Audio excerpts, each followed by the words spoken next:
ॐ तव कथामृतं तप्तजीवनं कविभिरीडितं कल्मषापहं शरवणमङ्गलं श्रीमदाततं भुवि गणन्ति भूरिदा जनाः.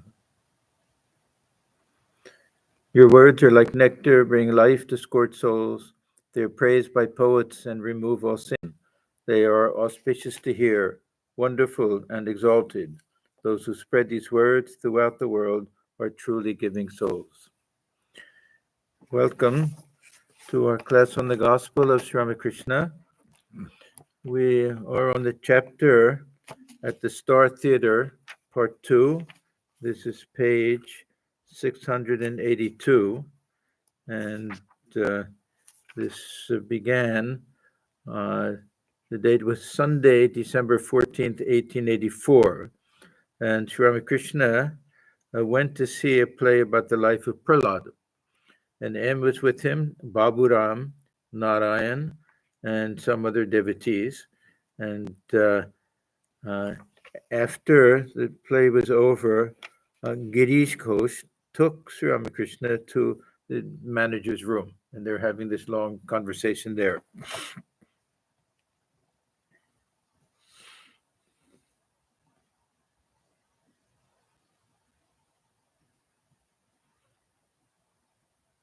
So the last thing that we read was that Sri Ramakrishna said, Sri Ramakrishna reflected a minute and said, "Give God your power of attorney to Girish. Let him do whatever he likes."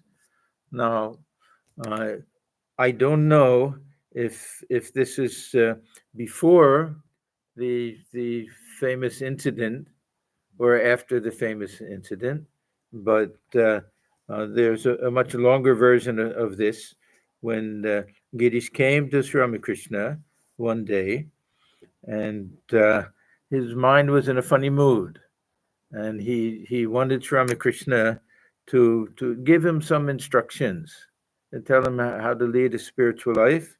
And Sri Ramakrishna, he knew that Girish didn't like to be told what to do, and he knew that if he made it too difficult for Girish, that he wouldn't be able to follow it. He knew that Girish was very honest, and he would tell him.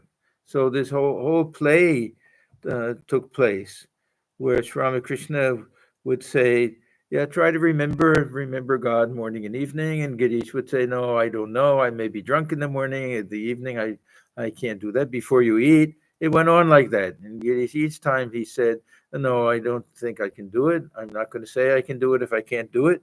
And then finally, Sri Ramakrishna says, "Am Muktari Dao." Then give God your power of attorney. Let him do whatever he likes. So this was a great turning point in the life of Girish because he was very, very happy then. He thought, I don't have to do anything. Now, giving God the power of attorney, for Girish and for most of Thakur's devotees, they didn't make much of a distinction between giving the power of attorney to God or to Divine Mother or to Sri Ramakrishna. Not much of a distinction. So if Sri Ramakrishna tells him you do this or you do that, it's as if he's giving Thakur himself this power of attorney. Power of attorney means that I relinquish all right to decision making on my own, and I'll do whatever the person who has the power of attorney tells me what to do. So Girish thought that now he didn't have to take responsibility for anything, that it was all out of his hands, that he admitted that he's too weak to follow all of this, that his mind is not strong enough, so he's free. Like a small child, doesn't have to make any decisions. Small child knows there's somebody there who has his best interest in mind, will make every decision that's a good decision, so he's free. And Girish was very happy.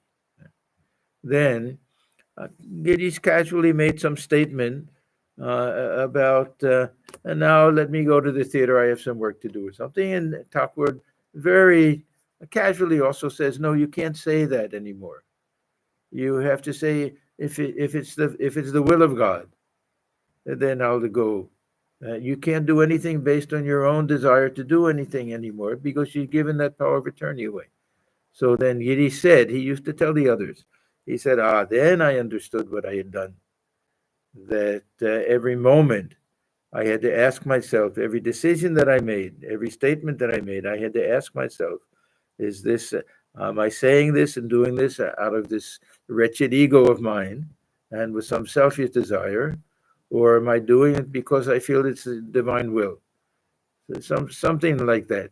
So he used to tell the others that your spiritual practice has a beginning and an end.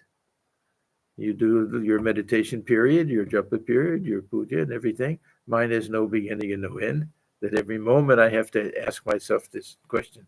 So it sounds like a very simple thing, a very simple thing. Give God the power of attorney. Uh, and from a very practical point of view, we have to wonder what exactly it means. We know if there's actually somebody, if we can go to Sri Ramakrishna and we can say to him, now what should I do next? You have my power of attorney. That's fine. But if we don't have anybody, if we say we've given our power of attorney to God, how do we know? It's a very difficult thing. How do we know that we're not being self-willed, or how do we know that? Who knows what even this phrase "will of God" means? We don't know. This will of God. Some people will say nothing happens that's not the will of God. Then don't bother. Whatever I do, it's the will of God. Huh? Then others will say no, that whatever you do, eliminating any selfish motive, we can say is somehow in accordance with the will of God. So it's a very difficult question if we like to follow this. It's not such an easy thing to do, and for us, if we want to act in accordance with the will of God, then we have to think what will be the unselfish thing, what will be the pure thing with the pure motive. Uh, how would Sri Ramakrishna act in such a way, Holy Mother? Uh, so it's a difficult question. This when Holy Mother was young, she used to pray. She used to pray, Mother, make my will one with your will. Now, we have these two different ways of looking at it. Everything is the will of God, right? The other thing is that if I have some selfish motive, then I can't pretend that my will is the will of God. I can't say I do as you make me do, Mother. We can't do that. I was reading again from the Gospel when Sri Ramakrishna is talking about uh, I act as Mother makes me act, and then he refers to Duryodhana. And because Duryodhana, he makes that statement. But Sri Ramakrishna says, uh, only the person who is perfected, only the person who never takes a false step can really make that type of statement. Otherwise, it's hypocrisy to go and do all sorts of uh, unholy things, sinful things, and say, I do as God makes me do.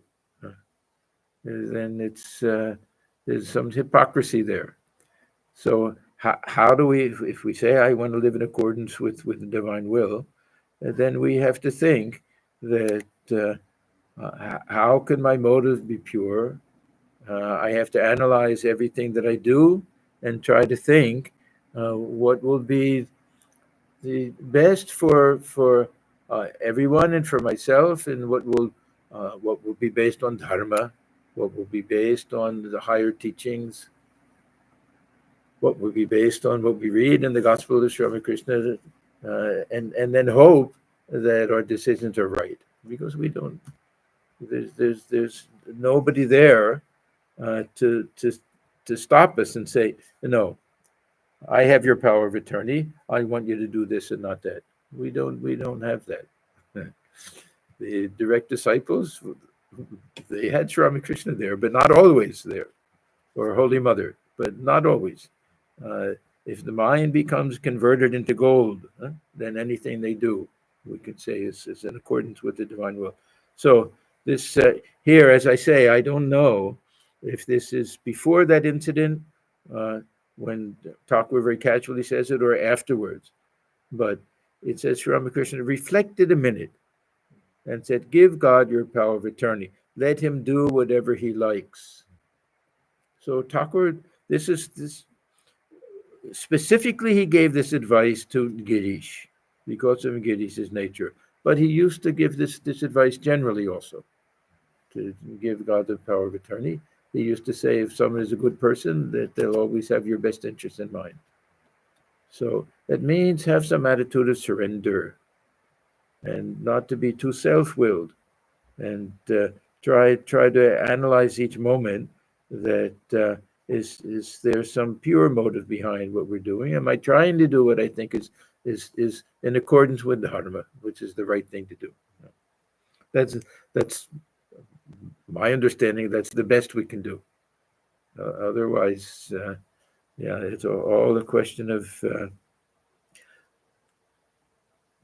how we understand the nature of this person who has our power of attorney, whether Divine Mother or Sri Ramakrishna. What would they like us to do? So every moment we have to stop and think.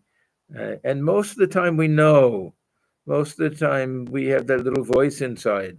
We have something called conscience, huh? which will tell us, hey, no, you really shouldn't do this. You should do something else. That this is not really the best thing to do. That you're being lazy or you're being selfish or you have some ulterior motive. Most of the time we know, but not always. Of course, there are difficult decisions to make. Does karma has an effect on it, Maharaj? Does karma have any effect on all of this? Karma has an effect on everything, because the mind that has very strong samskaras, these samskaras affect the way we analyze things. See, we think that when we practice this discrimination, viveka, we think that there's something absolute about it. If everyone utilizes this power of discrimination, they'll reach the proper conclusion and make the right decision. But sometimes we just rationalize things. If we have very strong samskaras or desires, strong vasanas, that will make us feel, yeah, it's okay. I can slide on this. I'll do it tomorrow. That's also a type of discrimination. That we can say that life is short. Why not enjoy it? It's a type of discrimination. But it can be fooling ourselves also. It can be fooling ourselves. So yes, we in order to trust the mind, we have to reach a very high state. Thakur says that at some point the mind becomes guru, the mind that we can trust the mind. At other times we can't trust the mind, that it'll lead us astray. It'll be our worst enemy.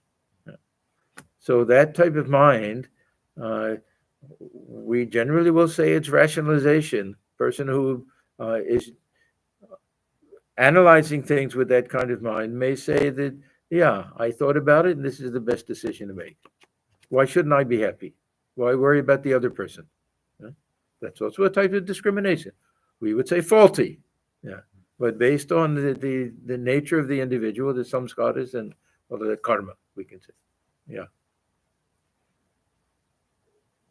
The thing about Girish is that he was, with all of his faults, he was 100% honest. There was no hypocrisy there.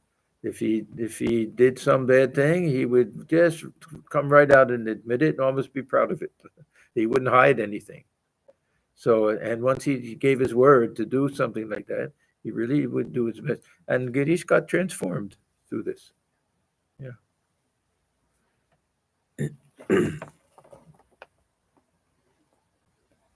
The conversation then turned to Sri Ramakrishna's young devotees, Master, to Girish and the others. In meditation, I see the inner traits of these youngsters. They have no thought of acquiring house and property. They do not crave sex pleasure. See, that many of these were just schoolboys that were students at M school that he would take to them. Those of the youngsters who are married do not sleep with their wives. This in the beginning, Bhavanath. The Thakur was so impressed. Here he just got married and they spend their time talking about God. Yeah. Of course, before long they have a child, so it doesn't last. But anyhow, uh, these young boys that he's talking about were not the ordinary run of the mill.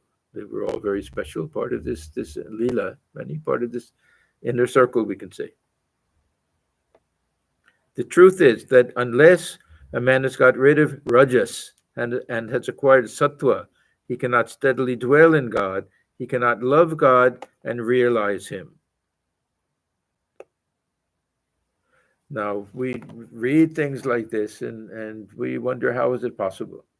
And we always have to remember everything is a question of degree.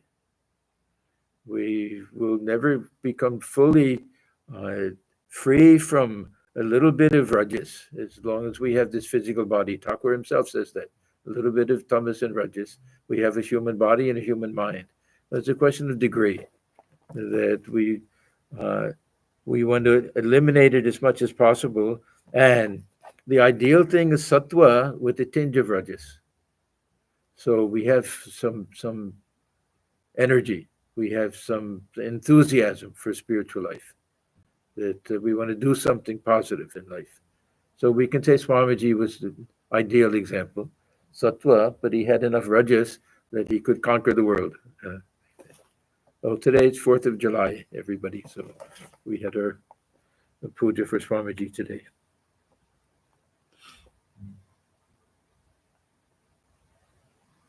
Girish, you have blessed me. Now, and Girish, he's taking all of this as somehow Sri Ramakrishna taking on all of his bad karma and everything else, especially this power of attorney, this idea. Master, how is that? I said that you would succeed if you were sincere. Saying this, the master exclaimed, Anandamayi, name of Divine Mother, the embodiment of bliss, and went into samadhi. He remained in that state a long time. Remember, he's just behind the stage in his manager's room with Girish and some other devotees. Regaining partial consciousness, he said, where are those rascals? So apparently, while Thakur was talking to Girish, of course M is there because he's recording it. But Baburam, Rakal, the others, they may have gone to see parts of the theater or see some other things. M brought Baburam to him. Sri Ramakrishna looked at Baburam and the other devotees and said, still in ecstasy, the bliss of Satchidananda is indeed good, but what about the bliss of divine inebriation? This is Karanananda. There's a play on words here. Karanananda means the bliss of the cause of the universe. But this Karan is also the word they use for that wine, the consecrated wine that in this Kardavaja sect and others that they would take and get a little inebriated. So Thakur was saying, yeah, that there's this the type of joy in spiritual life that will make one almost like a drunkard. And we see it in Thakur's life so many times that he's reeling as if drunk, that he needs somebody to hold him up in that God intoxicated state. Unmadavat, just like somebody who's had too much to drink. There's some funny times when he says to Niranjan and some of the others, don't hold me up, people will think I'm drunk.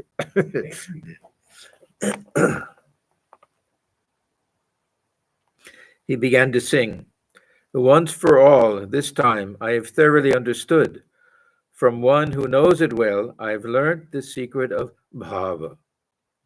Again he sang, why should I go to Ganga or Gaya, to Kashi, Kanchi or Prabhas, so long as I can breathe my last with Kali's name upon my lips?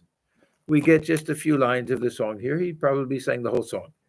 This was the when M recorded the gospel, very often he would record the first song the first time, or maybe only once or a few times. If it's repeated many times, he'll just give the first few lines of it. The master continued, saying, while praying to the Divine Mother, I said, O Mother, I don't seek anything else. Give me only pure love for thee. Yeah, this was another prayer that Thakur said many, many times to the devotees, that this is a prayer for Shuddha Bhakti. This is pure love of God. Pure love of God, it means a love that doesn't have any selfish motive behind it. Ahetuki Bhakti, he used to say. It's motiveless love. And not praying to God so we get anything. And just the only prayer for the bhaktas is let me have love, pure love. Not even liberation, not even enlightenment. This is the highest type of, for the bhakta, this is bhakta, for the path of bhakti yoga, this is the highest type of prayer. Sri Ramakrishna was pleased with Girish's calm mood. He said to him, this mood of yours is good. The calm mood is the best. Yeah, Girish could be very, very agitated at times, mostly when he was drinking. And he didn't hesitate to come to Sri Ramakrishna when he was drunk, because many times he would get drunk and then feel guilty about it, feel that he had to go to Sri Ramakrishna. There was one incident where he came, he was so drunk, he came and he abused Sri Ramakrishna terribly. Everyone was just appalled. And then somehow, in a drunken state, he went back home. And Sri Ramakrishna himself went to him the next day and said, Girish, what happened last night? You were in this mood, this and that. And later Girish said that if he hadn't come, I would have thought still he's a wonderful holy man and everything. But only an avatar, after being abused like that on his own, will come with such love and everything. So they had it. All of the disciples had a different relationship with Sri Ramakrishna. His was unusual, of course. The master was seated in the manager's room. A man entered and said, will you see the farce, the confusion of marriage? It is being played now. Sri Ramakrishna said to Girish, what have you done? This farce after the life of Prahlada. First sweets and rice pudding, and then a dish of bitter herbs. After the theater, the actresses, following Girish's instructions, came to the room to salute the master. They bowed before him, touching the ground with their foreheads. The devotees noticed that some of the actresses, in saluting the master, touched his feet. He said to them very tenderly, please don't do that, mother. Now, there are a lot of social issues here, that the actresses were considered to be, we can say prostitutes almost, that many of them, because of their social circumstances, they had to become mistresses of wealthy people, wealthy men, and they were looked down upon. Even people would go to watch them act, but looked down upon very much by society. And we know that Sri Ramakrishna was very sensitive to the touch of anyone who had led a rather impure type of life. We know that one example of the Brinde. Brinde was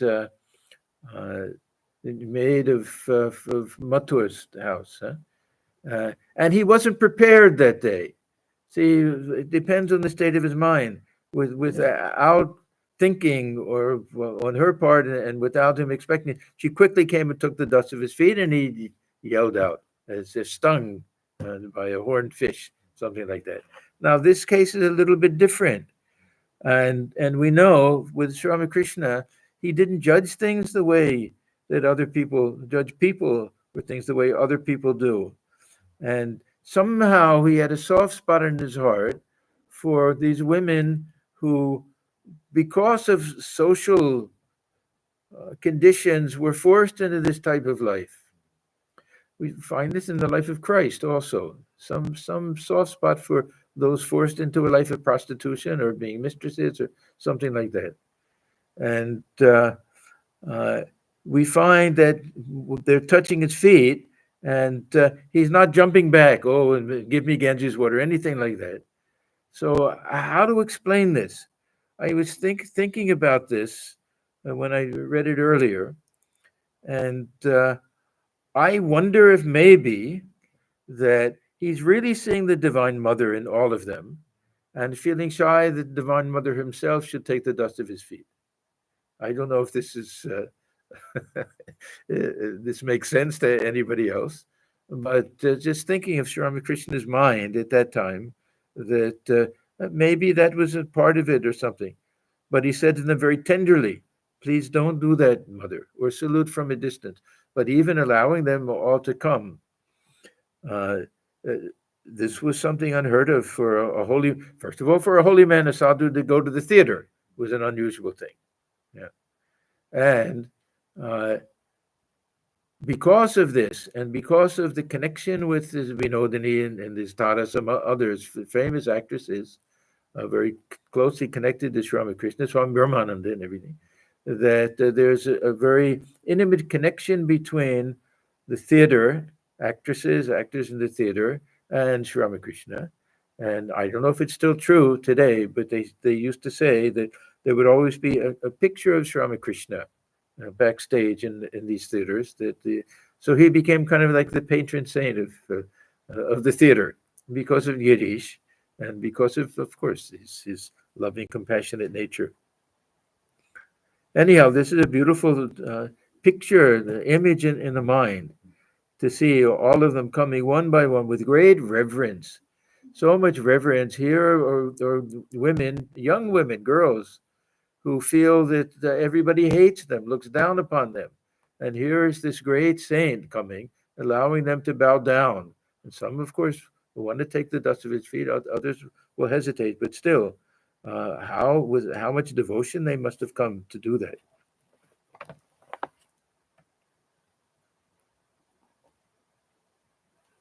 There was a documentary done once.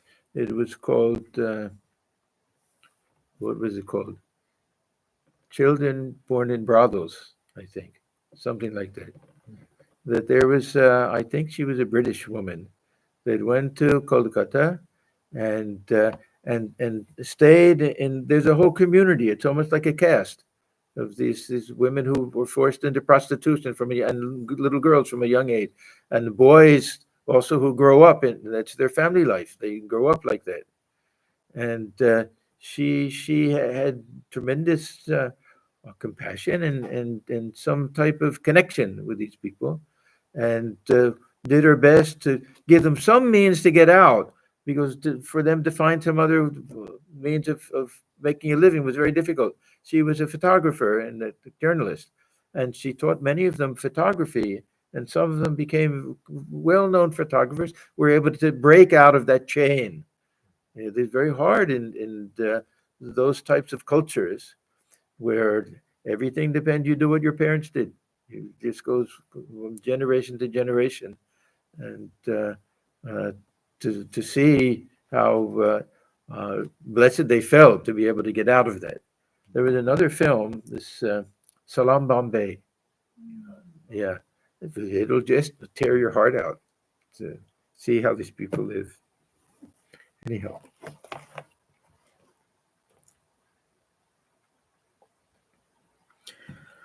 After the actresses had left the room, Sri Ramakrishna said to the devotees, "It is all he, only in different forms.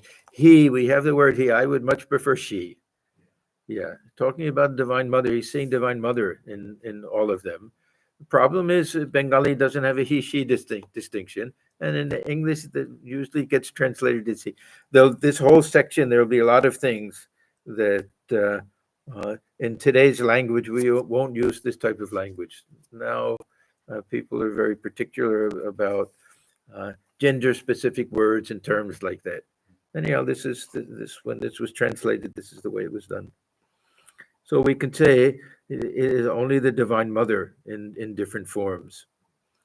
The carriage was ready at the door. Girish and the others came to the street to see the master off. As soon as Ramakrishna stepped into the carriage, he went into deep samadhi. Narayan and several other devotees were with him. The carriage started for Dakshineshwar. So this is the end of that day, and the next entry is Saturday, December 27th, 1884. So this is almost 2 weeks later, but it's in the same chapter for some reason at the Star Theater. It was the Christmas season. Taking advantage of the holiday, many devotees came to the temple garden to visit the master, some of them arriving in the morning. Among them were Kedar, Ram, Nitya Gopal, Tarak, Surendra, M, Sharada Prasanna, and a number of young devotees. This was Sharada Prasanna's first visit. Very often we find this Nitya Gopal and Tarak coming with M. They were staying in his house. That the Nitya Gopal was actually a relative of Ram. And Tarak, he was the first one who led semi-sadhu life, you can say. That he also had to marry because of family circumstances. His wife died very shortly after that. And somehow he just lived in different places. He lived at Ram's house sometimes. And yeah, the story of his marriage was very interesting. He his family was not wealthy, and he had a sister. And in those days, to have a daughter to arrange a marriage, you would have a little bit of money or something to give. So anyhow, they found one family that had a son and a daughter, and they said, "We'll give the son in marriage to your daughter if your son marries our daughter." And this seemed at that time to be the only way that his daughter could, Swami Shivananda, that his sister could get married. So he agreed to that. He had no inclination to get married. He never really lived with his wife, and she died very shortly after that. So then he kind of lived like just from place to place, a free type of life and everything. So, and he was older than the others.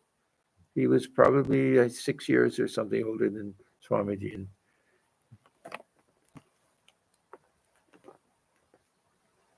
And this Sharada Prasanna, this is our Swami Turigunatitananda. He was one of the last to come of the monastic disciples. Look how late this is. It's almost 1885. So he was with Sri Ramakrishna for just a year and a half, basically. Master to M. Where is Bankim? This is not Bankim Chandra. Haven't you brought him with you? Bankim was a schoolboy whom Sri Ramakrishna had met in Bhag Bazar. Noticing him even from a distance, the master had said that he was a fine boy. That meant for Sri Ramakrishna that he was very pure in heart and he had spiritual samskaras. These two things especially. After a while, Sri Ramakrishna went to the Panchavati with the devotees.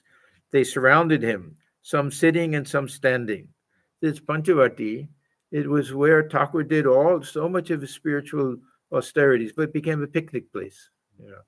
That very often they would go there and they would sit around and they would have snacks and swing on the creepers. The big, strong creepers go there and have a nice time.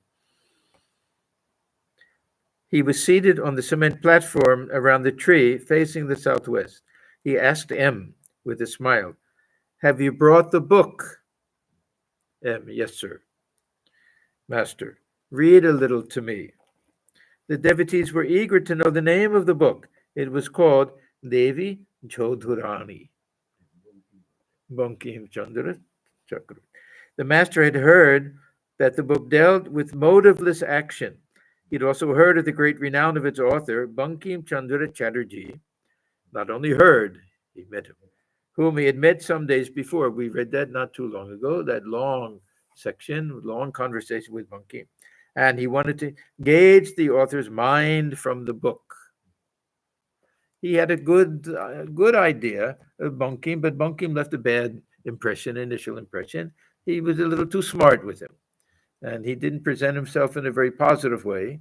And at the end, of course, apologizes and and says that he wants to meet Sri Ramakrishna again, and it didn't happen. But in any event, it's Bankim Chandra uh, played a very prominent role in culture and literature of Bengal, and also was, as far as we can tell, a very sincere spiritual seeker. He had his own ideas, of course, but still, uh, not like the Brahmos in the sense that he was so antagonistic towards very traditional modes of Hindu worship or anything.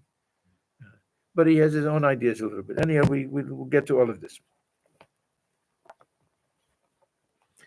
M said, a young girl, M's going to introduce everything, then he'll start reading. A young girl, the heroine, fell into the hands of a robber, dacoit, a robber named Bhavani Pathak. Her name had been Prafulla, but the robber changed it to Devi Chaudharani. At heart, Bhavani was a good man. Now he's a good man, but here he's kidnapping this young girl, keeping her captive. It's very odd. The plot is a little odd. Not captive. No? No, she was married, you know. I know. We'll get to all of that. Okay. But she fell into the hands of a robber. What does that mean? Yeah, that's the kind of Robin Hood style. Robin Hood. Yeah, still. Uh, He captured her. But in a different way, actually, a spiritual way. Yeah, it sounds like it. But in today's world, that's kidnapping. Today's world. Yeah. I mean, he's not sending her back home. He's keeping her. He's restricting her from seeing anybody. We'll get to it. All sorts of things. Yeah. In today's world, this is not a nice thing. Yeah. It's very odd. Anyhow, the plot to me is very odd. So he was a good man at heart. He made Prafulla go through many spiritual disciplines. He also taught her how to perform selfless action. He robbed wicked people, and with that money fed the poor and helpless. He said to Prafulla, I chastise the wicked and protect the virtuous. Master, but that is a king's duty. M. In one place, the author writes of Bhakti. Bhavani Pathak sent a girl named Nishi to keep Prafulla company. So before this, she's basically in isolation. Yeah, gets to see him, or she'll engage some teacher and everything. Yeah, I don't get all of this.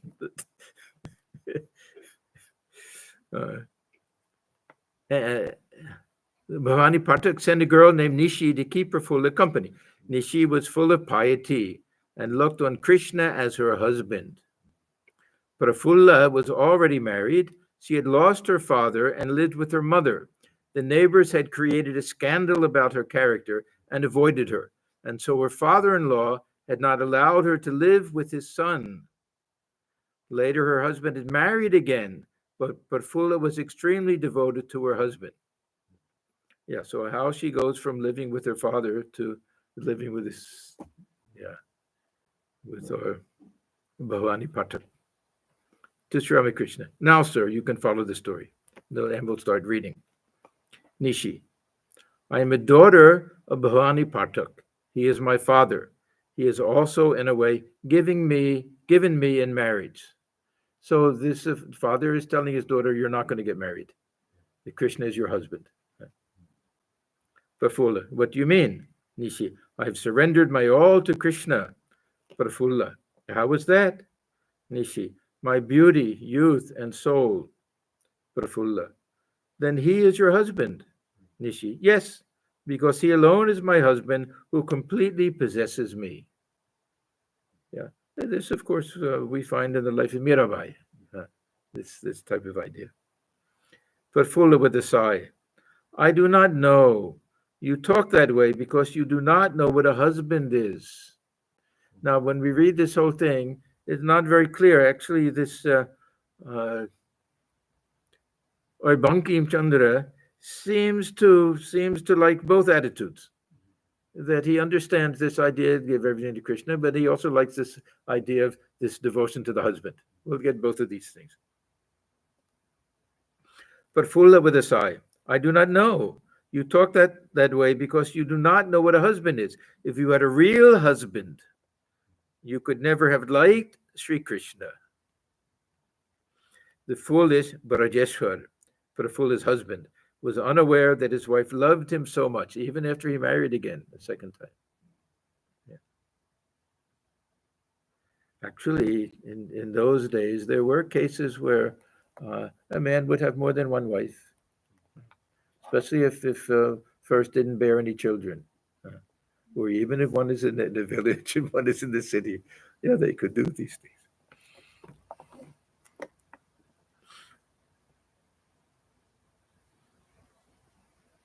I think Radhu's husband married a second time, right?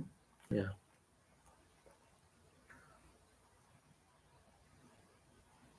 Nishi. All can love Sri Krishna because he has infinite beauty, infinite youth, and infinite splendor. This young lady was a disciple of Bhavani and well versed in logic. So she's a daughter and disciple. But Prafulla was illiterate. She could not answer Nishi's arguments. But the writers of the Hindu social laws knew the reply. God is infinite, no doubt, but one cannot keep the infinite in the small cage of the heart. One can do so only with the finite. Therefore, the infinite creator of the universe is worshipped by the Hindu in the cage of his heart as Sri Krishna, the finite personal God. Yeah, Thakur will like this. It's a nice idea. Yeah. The husband of a woman has a still more definite form. Now, first thing, again, if we want to talk about modern day things, then why only the woman towards the husband? Why not the husband towards the wife? But this was the nature of society. Yeah. Still, of course, to a great extent. The husband of a woman has a still more definite form. Therefore, if the wife cherishes pure conjugal love, the husband becomes the first step toward God. Hence, the husband is the only deity to the Hindu woman. Yeah, don't tell that to modern women today. They won't like this idea. Other societies are inferior to Hindu society in this respect. Prafulla was an ignorant girl. She could not understand Nishi's arguments. She said, "Friend, I do not understand all these arguments, but you haven't yet told me your name." Nishi. Bhavani Pathak has given me the name of Nishi, night. I am the sister of Diva, day. One day I shall introduce my sister to you.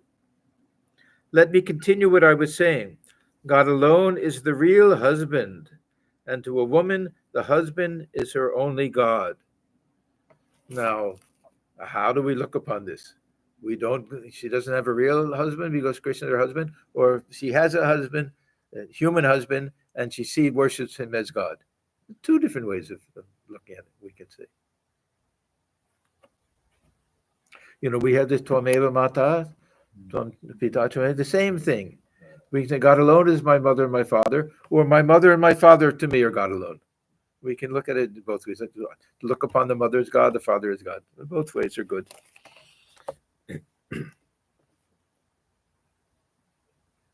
So Sri Krishna, this is Nishi again speaking.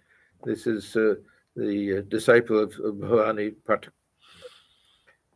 Sri Krishna is the God of all. Why should we cherish two deities, two gods? So she's saying, why a human God and the human husband as God, and God as husband?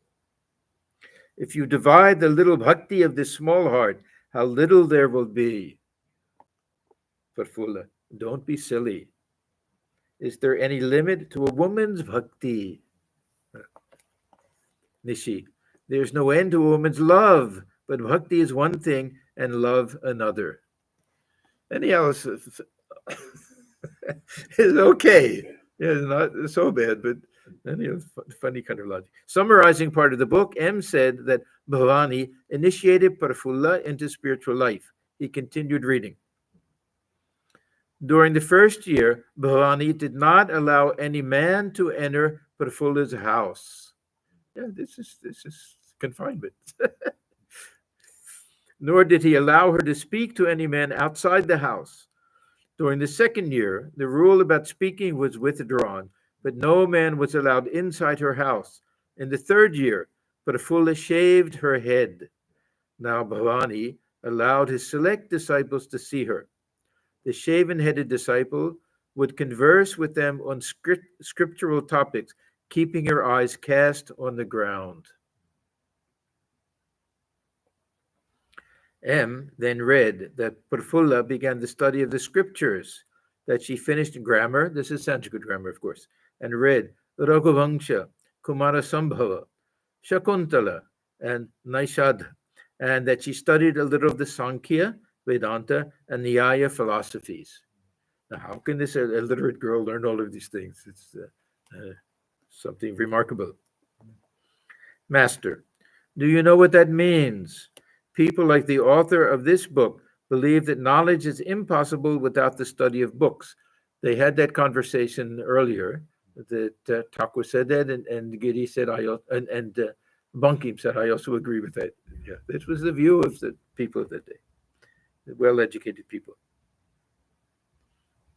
In order to know God, one must read books. But if I want to know Jadu Malik, must I first know the number of his houses and the amount of money he has in government securities? Do I really need all this information? Rather, I should somehow enter his house, be it by flattering his gatekeepers or by disregarding their rough treatment, and talk to Jadu Malik himself. Then, if I want to know about his wealth or possessions, I shall only have to ask him about them. Then it will be a very easy matter for me. First comes Rama, then his riches, that is the universe.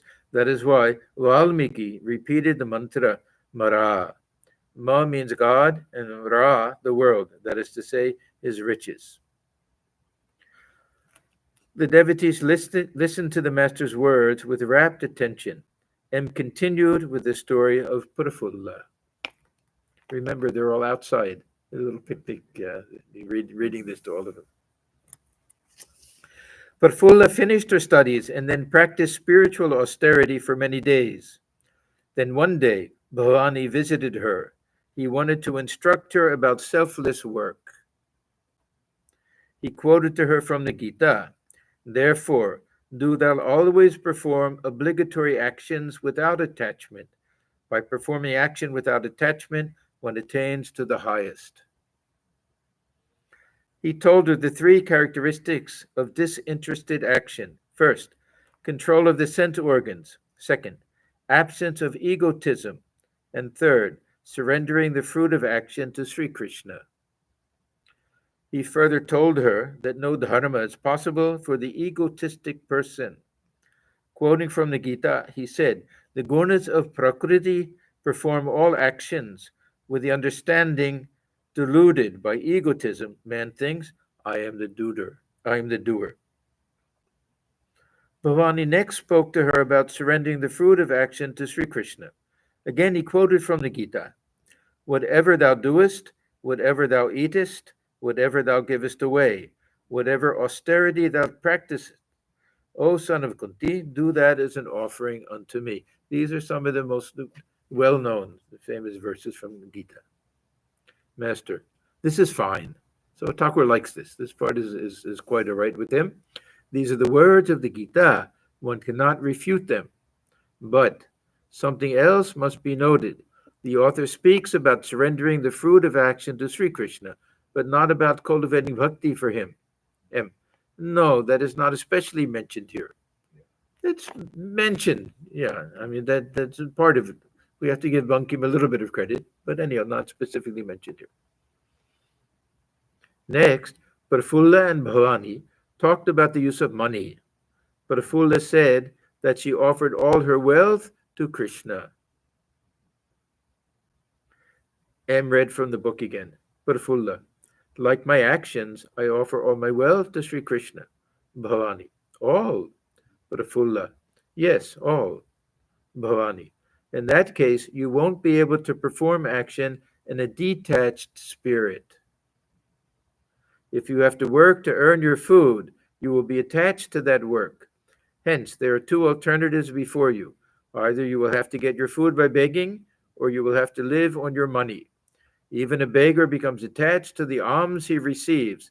Therefore, you must use your own money to maintain your body. Okay, Thakur won't like this. Okay. Master, M to the master smiling. So M telling, that is the nature of the calculating mind. He knows what Thakur is going to say. Master, yes, that is the nature of the calculating mind. That is the way the worldly man thinks. But he who seeks God plunges headlong. He doesn't calculate about how much or how little he needs for the protection of his body. Now, this is for those who really become all renouncing monks. Yeah, householders have to prepare for the. Thakur says that he gives the example of the bird. Huh? What is it that this only the no this Darwish and Pakshi. What is that verse? Do you remember? No. Anyhow, that they don't have to think about the future, but others have to prepare. That we have to. So the householder can have this type of spiritual attitude, but has to be practical. Has to be practical.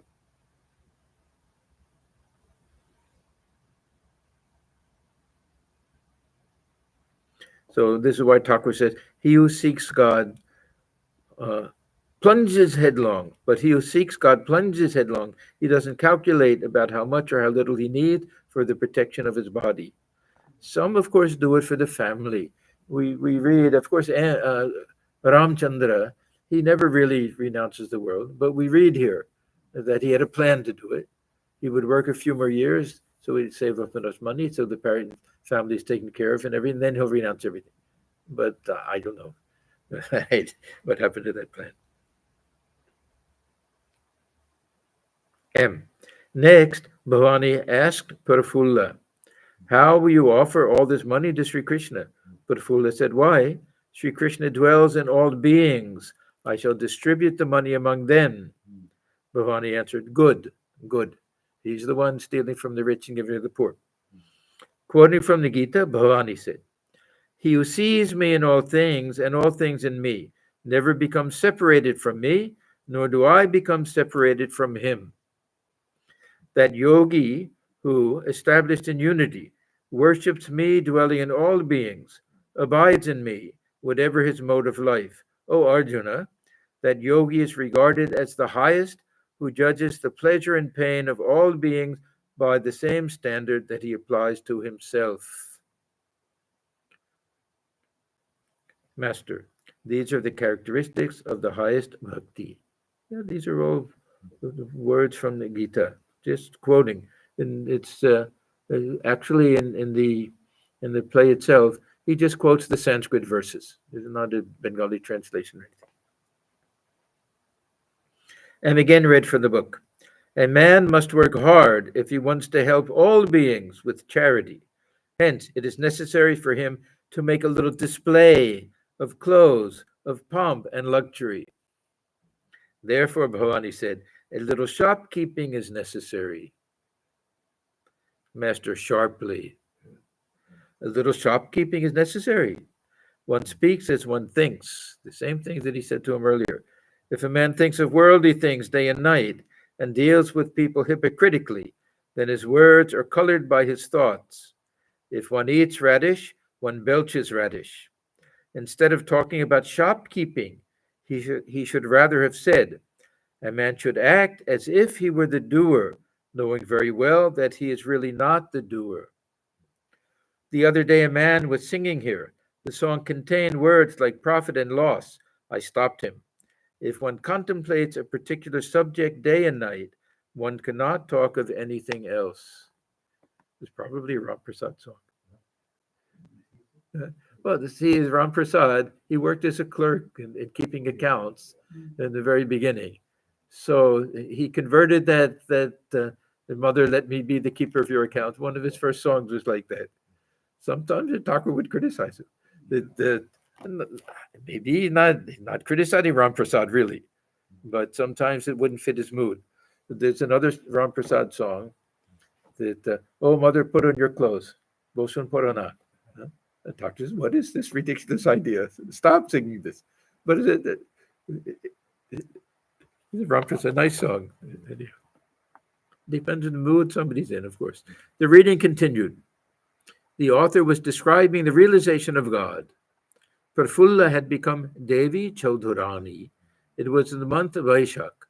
Devi was seated on the roof of her houseboat talking with Diva and another woman companion. I don't know where they are on the houseboat. In Kashmir or something, where he took on a houseboat. The moon was up. The boat had cast anchor in the Ganges. The conversation turned to the question of whether one could see God. Devi said, "As the aroma of a flower is directly perceived by the nose, so God is directly perceived by the mind." At this point, the master interrupted and said, "Yes, God is directly perceived by the mind, but not by this ordinary mind." This is another one of the special teachings of Sri Ramakrishna, that the scriptures are very clear that Avang Manasa Gocharam, that it's beyond mind and speech and everything, but Thakur says they're talking about this ordinary mind. This purified mind gets raised to a higher level. All experience will take place through the mind. It is the pure mind that perceives God. And at that time, this ordinary mind does not function. A mind that has the slightest trace of attachment to the world cannot be called pure. When all the impurities of the mind are removed, you may call that mind or pure Atman. M. The author says a little later that God cannot easily be perceived by the mind. He said that one needs a telescope to have that direct vision. Yoga is the telescope. Yoga, as it is described in the Gita, is of three kinds: jnana, bhakti, and karma. One is able to see God through this telescope of yoga. Master, that is very good. These are the words of the Gita. So Thakur, he has no preconceived. If he likes it, he says it. If he doesn't, he'll say it. He's not trying to. He has no agenda with all of this. M. At last, Devi Chaudhurani met her husband. She showed him great devotion and said to him, "You are my God." I don't know about the second wife at this point. "You are my God. I wanted to learn the worship of another God, but I did not succeed. You have taken the place of all gods." Master smiling, "I did not succeed. This is the dharma of a woman totally devoted to her husband. This is also a path." The reading was over, and the master was smiling. The devotees looked at him, eagerly waiting to hear what he would say. Master, to the devotee smiling, "This is not so bad." It's a high praise. This is not so bad. It is called the dharma of chastity, the single-minded devotion of a wife to her husband. If God can be worshipped through an image, why shouldn't it be possible to worship him through a living person? It is God himself who sports in the world as men. Now the word is manush here. So for Thakur, he always says God himself sports in the world as human beings. It's not a lila, not just as men. Oh, what a state I passed through. I passed some days absorbed in Shiva and Durga, some days absorbed in Radha and Krishna, and some days absorbed in Sita and Rama. Assuming Radha's attitude, I would cry for Krishna, and assuming Sita's attitude, I would cry for Rama. But Leela is by no means the last word. That means this sport, this divine play, the mind on the lower level, seeing this relative universe. Passing through all these states, I said to the Divine Mother, "Mother, in these states there is separation," because some feeling of self-ego sense. "Give me a state where there's no separation." Then I remained for some time absorbed in the indivisible Satchidananda. I removed the pictures of the gods and goddesses from my room. This probably is before Totapuri came. We don't know exactly. I began to perceive God in all beings. Formal worship dropped away. You see that bell tree? I used to go there to pluck its leaves. One day, as I plucked a leaf, a bit of the bark came off. I found the tree full of consciousness. I felt grieved because I had hurt the tree. One day I tried to pluck some dorpa grass, but I found I couldn't do it very well. Then I forced myself to pluck it. I cannot cut a lemon. The other day I managed to cut one only with great difficulty. I chanted the name of Kali and cut the fruit as they slaughter an animal before the goddess. One day I was about to gather some flowers. They were everywhere in the trees. At once I had a vision of Virat. It appeared that his worship was just over, seeing this whole universe as a manifest form, body of God. The flowers looked like a bouquet placed on the head of the deity. I could not pluck them. God sports through man as well. I see men, human beings, as the embodiment of Narayana, as fires kindled when you rub two pieces of wood together, so God can be seen in man if you have intense devotion. If there is suitable bait, big fish like carp gulp it down at once. When one is intoxicated with prema, one sees God in all beings. The gopis saw Krishna in everything. To them, the whole world was filled with Krishna. They said that they themselves were Krishna. They were then in a God intoxicated state. Looking at the trees, they said, these are hermits absorbed in meditation on Krishna. Looking at the grass, they said, the hair of the earth is standing on end at the touch of Krishna.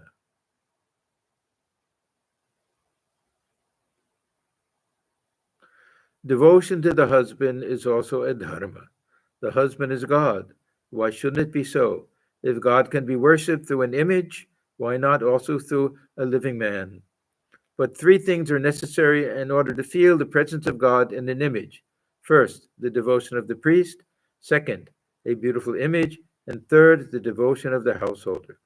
Vaishnav Charan once said that in the end, the mind of the devotee is absorbed in the human manifestation of God, not a lila.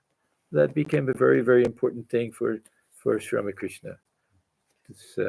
He used to say at the end, now I realize that the Vaishnav Charan was right, that this is the highest form to see God dwelling in all living beings.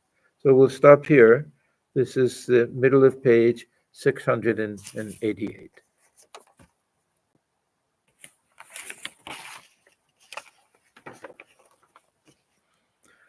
Om Niranjanam Nityamanantarupam Bhaktanukam Bhattaravikraham Yeshavataram Parameshamidhyam Tam Ramakrishnam Shirasa Namama. We bow our heads before Sri Ramakrishna, who is stainless, of infinite nature, whose heart melts in sympathy for his devotees, who is an embodiment of the divine and the Supreme Lord, and ever worthy of our worship. Om Shanti, Shanti, Shanti. Peace, peace, peace be unto all. Okay. Thank you, everyone. We'll see you next week.